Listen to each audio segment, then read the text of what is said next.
Welcome to Coding Classic. In this CSS tutorial, we will learn everything about border style property.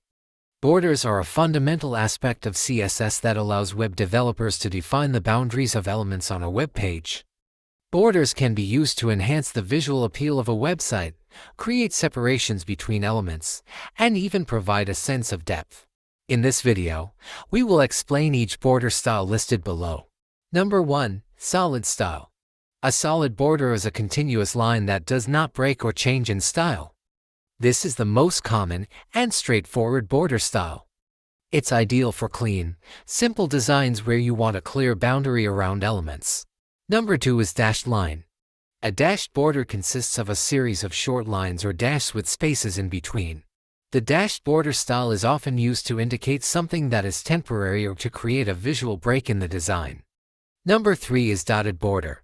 A dotted border is made up of a series of small dots that form a line.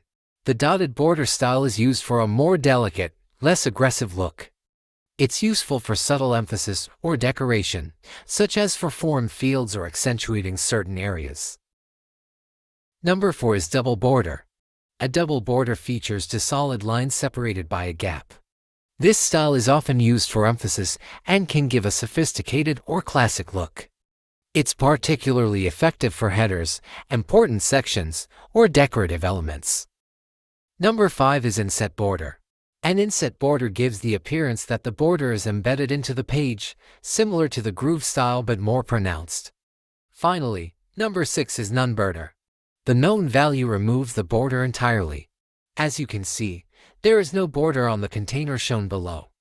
Hope you enjoyed this tutorial. Please remember to subscribe for more videos. Thank you.